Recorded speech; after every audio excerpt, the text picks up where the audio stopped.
Hello everybody and welcome back to the Morebus Videos YouTube channel. I'm in Morebus Videos, otherwise known as More Central, depending on what day of the week and what video you're watching. And welcome to Sheepton Marketplace in the lovely Oatford map. And we haven't been here for a while, so I thought I'd return. I'd return with something a little bit different, because why not?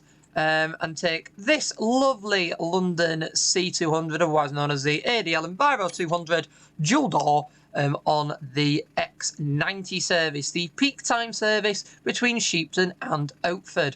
This skips out most of the route that the 90 takes. It is scheduled to take 20 minutes. I do usually do it a fair lot quicker than that, so we'll see how we go. But it gave this as an option, so I thought, you know what, why not? Why not give this one a whirl?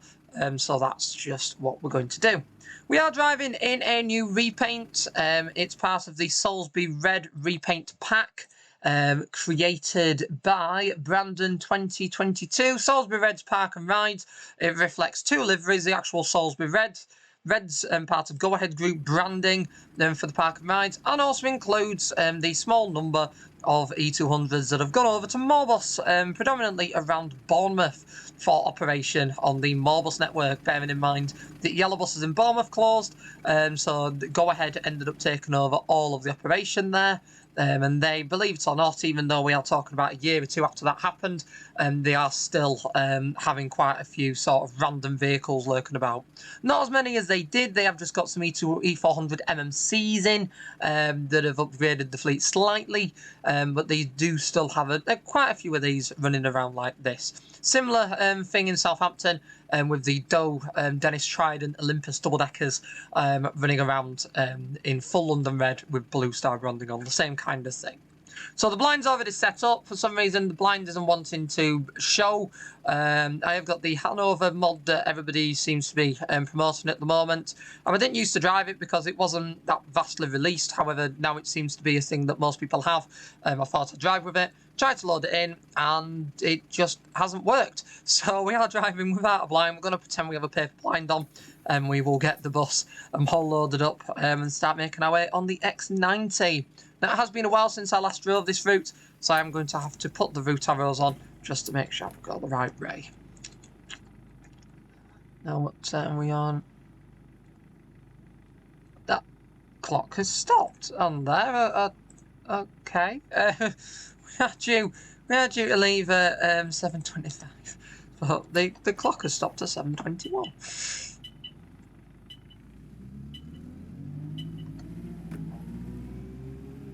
Hopefully unsurprising to most, I am driving... Oh, didn't want to do that. I am driving the ZF variation, the ZF1, although there's not as many of them around. It sounds a lot better than the ZF1, than the Voif one, sorry. So it's quite nice to have a little drive of this ZF variation, a bit more sound going on, a bit more excitement.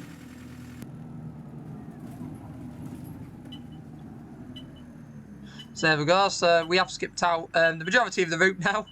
This is what I find so odd. I didn't realise this when I initially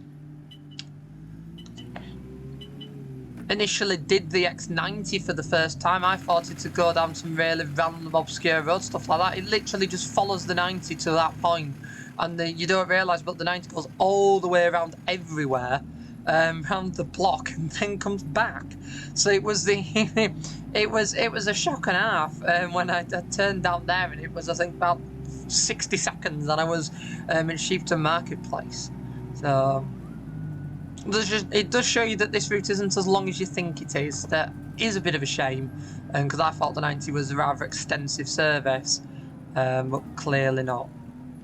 I do also prefer driving the 90 over the 55. I don't tend to drive the 55 that much.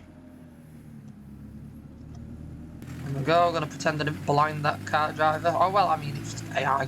But pretend I didn't blind the AI car driver going around that bend then. It's not that quick. Come on. The E200 I drove in real life recently were quicker than this up that hill.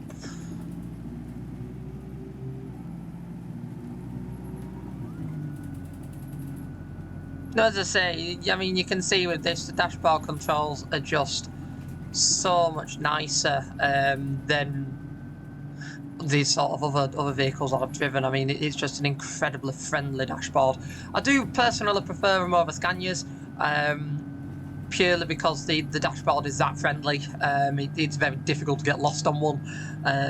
Scanias, you can get lost on them, especially if they are older Scanias, because when you got older Scanias, buttons can change meaning and stickers can fade and bits like that, and if they're not written on, it's incredibly difficult to work out what is what.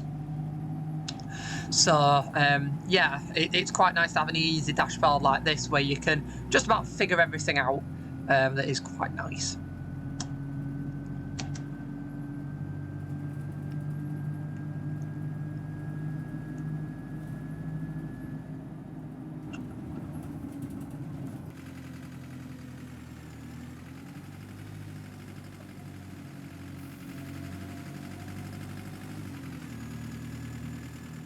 I've only got a couple of people on. Nice and quiet bus, nice and quiet roads. It's not like I've set it in a Monday morning. This is nice. I think I need to turn my AI settings up just a little bit, judging by this.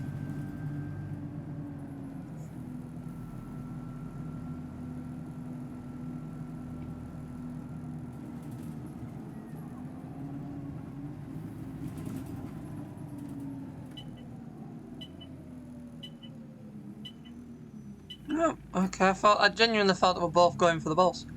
And then they just didn't. There we go, let's whiz straight through here. So I believe the idea behind this, these routes is, although you're sort of based off like the Oxford Bus Company style singing in the area, I think the routes are based off the Arriva Aylesbury style.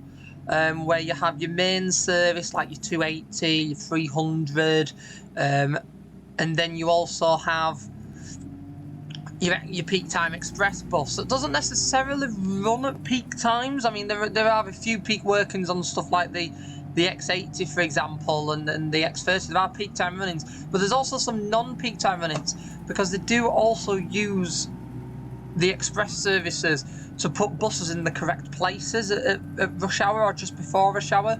So, for example, there's a couple of X80s that whiz from Oxford up to Aylesbury just before sort of main rush hour there to ensure that there's enough buses for the peak hour rush of people going from Aylesbury to Oxford, for example, and stuff like that. And the school rush that they have in Aylesbury that is quite extensive. So it's pretty cool. I'm just gonna leave them on. It's pretty cool how it's done, really, with that. Quite strategic. I mean, there's somebody telling me in the comments that they are now going towards all express services.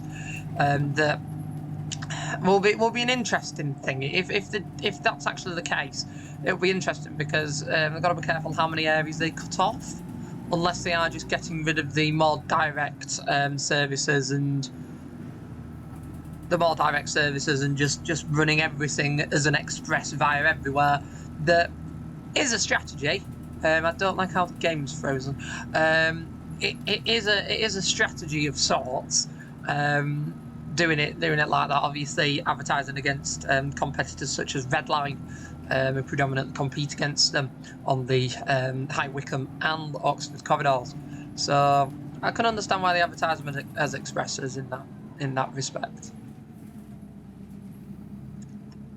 But yeah, speaking of, we do have Thames Travel in front of us.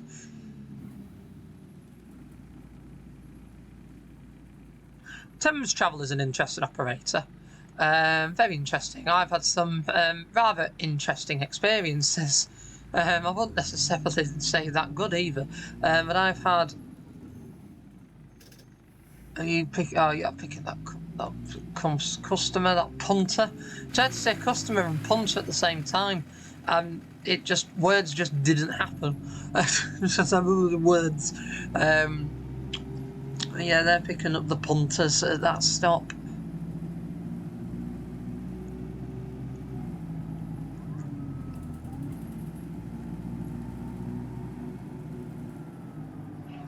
If I can do any better here. There's just no one. No one wants my bus. Okay. It's unexpected, everybody catching Thames travel.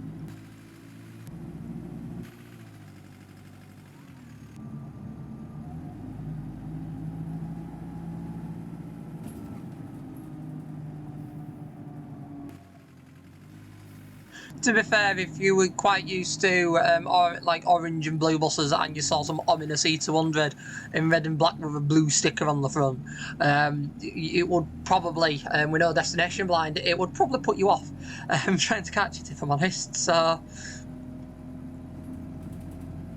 can't say I particularly blame them. Speaking of E200s and quite random workings, on my next visit to Sheffield, I do need to have a little look now that the schools are back for the new term. I need to have a little look. Oh, forgot about the middle doors. There we go. I've got another one behind me now. Oh, that'll be why there's nobody waiting, because I've caught up a 90. I've caught up a 90. Okay.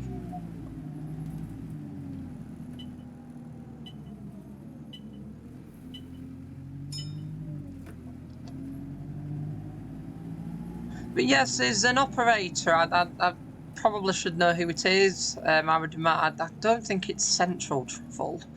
Although they did take a similar route to what Central Travel do, so it might actually be Central. Someone's purchased an ex-Metroline LK58 plate E200 single decker, just like this, exact same spec as this. They've purchased that. I wasn't expecting to see it. I got a relatively okay photograph of it actually. Going down the road. I was quite impressed. From sort of upstairs front of a double-decker bus. I did quite well at getting this photograph. And it just took me really by surprise. You can see where the rollers used to be. They've taken the paper out. It's a full London, it's a full Metroline decommissioned bus. Like it is decommissioned as Metroline takes them, rip all the good stuff out, and then just leave a basic running bus. That's what they've done, and it's just a thing around Sheffield. So if you have seen that bus and you do know which one I'm on about, do feel free to let me know, as I am quite interested in seeing it again, to be fair, and roughly knowing what it does, in the same way that there's a little Scarlet brand 59 plate Optare Solo that I still need a photograph of. But again, that's excitement for another day.